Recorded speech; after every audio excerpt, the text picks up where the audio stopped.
T'as toujours rêvé d'écrire un livre mais tu sais pas par où commencer? Respire, installe-toi, prends un café et on va en parler. Moi, c'est Manon. J'écris depuis toujours. Genre là, quand tu me vois toute petite et toute mignonne, j'avais déjà 1 milliard d'histoires en tête. Alors je voudrais bien te dire que je vais te donner les conseils que j'aurais aimé entendre quand j'ai commencé, mais bon, tu doutes que je me prenais pas autant la tête à cette période. J'écrivais à l'instinct parce que j'avais ça dans les tripes depuis toujours.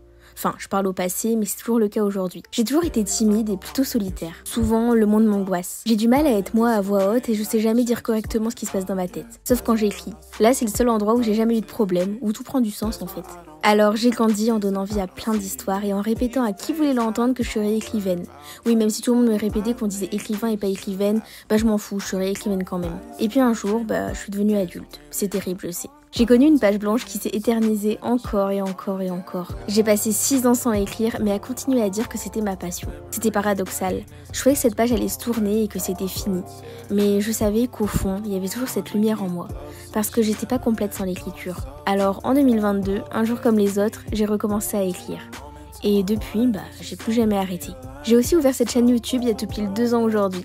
Ouais, c'est ma vidéo d'anniversaire, voilà. Bref, tu te demandes peut-être où je veux en venir. Quand j'ai repris l'écriture, j'ai découvert tout ce petit monde d'auteurs et d'autrices sur les réseaux sociaux et ça a donné vie à une nouvelle facette de l'écriture à mes yeux. Je me sentais plus totalement seule à poursuivre mes rêves sur le papier, mais en même temps, j'ai découvert tout un nouveau langage et une nouvelle perception de mes petites histoires. On parlait de premier jet, de bêta lecture, de réécriture, de dossier de soumission. C'était nouveau, parfois c'était bizarre parce que je me sentais totalement à côté de la plaque. Et c'est là que cette vidéo commence vraiment. Parce que si tu veux écrire mais que tu te sens aussi à côté de la plaque, t'es au bon endroit. Et premier spoiler, ça va aller. Deuxième spoiler, il y aura jamais de moment parfait pour écrire un livre. Faut juste commencer. Même si tu penses qu'il te manque quelques pièces du puzzle ou que tu te trouves de fausses excuses, ouais, ça arrive à tout le monde, la procrastination pour éviter l'échec, ça me connaît aussi, surtout quand ça concerne ma passion. La bonne nouvelle, c'est que rien n'est jamais figé avec l'écriture. Ouais bon, sauf éventuellement quand le livre est imprimé et dispo en librairie, ok. Mais sinon, tout peut être modifié. Et je te dirais même que tout va être modifié parce qu'un roman, c'est vivant. Tu croiseras sûrement souvent ce conseil, le premier jet, c'est pas censé être parfait, c'est juste censé exister.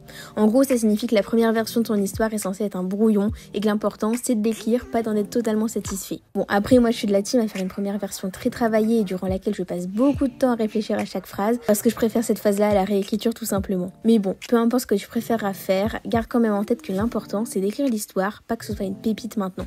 Tu pourras tout améliorer plus tard, donc commence maintenant. Si t'as peur de pas trouver la bonne idée ou l'idée la plus originale au monde pour te lancer, détends-toi aussi à ce niveau. Et pars du principe que tout a déjà été écrit d'une certaine manière, mais pas par toi, pas dans ton univers, pas avec tes personnages, pas avec ce que tu comptes en faire. T'as pas besoin d'une idée révolutionnaire, juste d'une idée qui te fait vibrer toi. Pour ça, y a pas 1000 solutions, faut brainstormer sur ce que t'aimes, mixer 2 idées, t'inspirer de ce que tu veux lire. Mon conseil d'écriture que je préfère, c'est clairement écris ce que toi tu veux lire parce que tu penses que les autres attendent. Et prends des douches. C'est là où j'ai mes meilleures idées, donc peut-être que ça marchera aussi pour toi sur un malentendu. Si tu te demandes aussi s'il faut être de la team plan détaillé ou team freestyle, là non plus y a pas de bonne réponse. Tu peux structurer ton histoire un minimum avec une intro, un milieu, une fin. Parfois même s'il te manque une de ces données pour le moment. Tu peux aussi aller à l'instinct et voir où l'histoire te mène. Moi, j'aime bien planifier. J'aime bien avoir une vue d'ensemble rassurante au début, un genre de fil rouge. Une phrase qui résume chacun de mes chapitres avant de me lancer. Mais souvent, ça change de direction en cours de route et c'est cool aussi. Alors, teste et vois ce qui te convient. Il n'y a que comme ça que tu trouveras ta méthode. Et c'est aussi ce que je te dirais par rapport à tous les conseils d'écriture. T'en croiseras plein, partout, souvent contradictoires entre eux. Mais t'enferme pas dans une cage ou dans des codes. L'écriture, c'est être libre et faire ce qu'on aime. Alors tente tous les conseils d'écriture si tu veux, mais garde seulement ceux qui fonctionnent pour toi. Il n'y a pas de méthode infaillible pour écrire un livre, seulement celle qui te conviendra.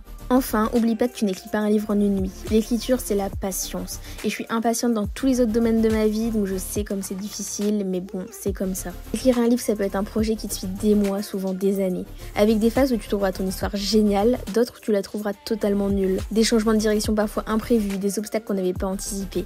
Alors n'oublie jamais pourquoi tu as commencé. Et autorise-toi à abandonner un projet si tu réalises qu'il ne te fait pas assez vibrer. Et aussi, fixe-toi des objectifs, mais réalistes, pour que l'écriture devienne une habitude dans ta vie. Encore une fois, il n'y a pas de méthode magique, seulement celle faite pour toi. Et dans tous les cas, ne culpabilise pas si un jour ça marche pas, ça arrivera. Mais si tu t'accroches, il y aura aussi le jour où tout fonctionnera. Ah, il y a un dernier truc. Je te conseille de trouver des petits trucs qui te transportent dans ton histoire et t'aident à te lancer et te motiver avant chaque session d'écriture. Je sais que beaucoup fonctionnent avec des moodboards Pinterest, mais moi je les abandonne toujours après cette photo. Ouais, vous captez que sur cette chaîne, il n'y a pas grand chose de la meuf à esthétique malheureusement. Mais moi, mon truc, c'est les playlists. Vraiment, il n'y a rien de meilleur pour moi que me replonger dans une histoire avec de la musique. Enfin bref, peu importe ton petit truc à toi, cherche-le. Enfin bon, voilà. Si t'as donné un signe pour écrire ton livre, bah c'est lui, sérieusement. T'as le droit d'écrire. Peu importe ton niveau, peu importe si tu doutes, peu importe si t'as l'impression que c'est pas assez bien. Tout le monde commence quelque part. Et je vais te dire un truc, le monde a besoin de nouvelles histoires, de ta manière unique de raconter, de ton regard sur la vie, de ce que toi seul peux apporter. Alors s'il te plaît, ne laisse pas la peur ou l'impression de ne pas être légitime t'empêcher d'essayer. Et puis bah t'es pas seul. On est plein à passer par là, à se poser 1000 questions, à douter, et à le faire quand même. Écris une phrase, une ligne, une scène, et petit à petit, sans même te rendre compte, t'auras écrit un livre. Si tu veux qu'on en parle, laisse-moi un commentaire, raconte-moi ton projet, tes doutes, tes idées, même si elles te semblent floues, même si elles te semblent folles. On se motive ensemble et qui sait, peut-être que dans quelques mois ou quelques années, on pourra dire que cette vidéo, c'était le début de ton aventure d'auteur.